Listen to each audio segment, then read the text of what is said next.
आज हम पढ़ने वाले हैं विराम चिन्ह।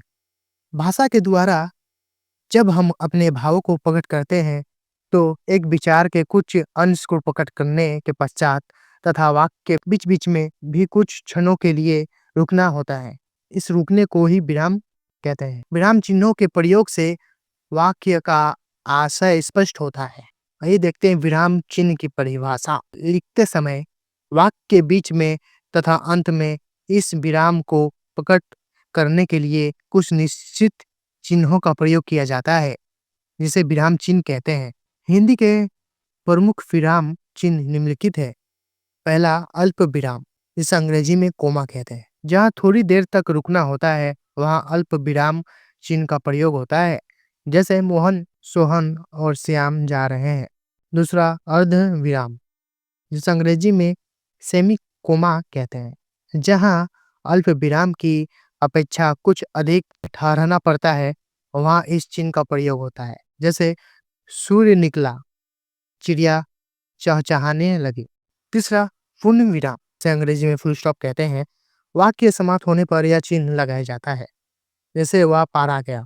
चौथा प्रश्नवाचक, यह चिन्ह प्रश्नवाचक वाक्यों में पूर्ण विराम के स्थान पर लगाया जाता है। जैसे क्या मोहन आ गया।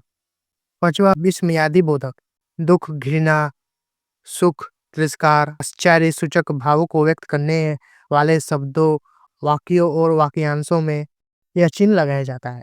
जैसे छी छी, तुम क्या करते हो। छह निर्देशक चिन्ह, किसी कथन विस्तार को प्रकट करने के लिए अथवा समानाधिकारी शब्दों और वाक्यों के बीच में यह चिन्ह लगाया जाता है। जैसे महात्मा जी, महात्मा गांधी एक महापुरुष थे। सात कोष्टक चिन्ह, क्रम बनाने वाले अक्षरों और अंकों के साथ अथवा शब्द या वाक्यांश का अर्थ समझने के लिए कोष्टक का प्रयोग होता है। जैसे नेताजी सुभाष चंद्र बोस भारत की स्वतंत्रता के लिए आजीवन संघर्ष करते रहे। 8 अवतरण चिन्ह, किसी महत्वपूर्ण उदाहरण को ज्यों का तो उद्धृत करने के लिए इस चिन्ह का प्रयोग होता है। जैसे मोहन ने कहा, मैं स्कूल जाऊंगा।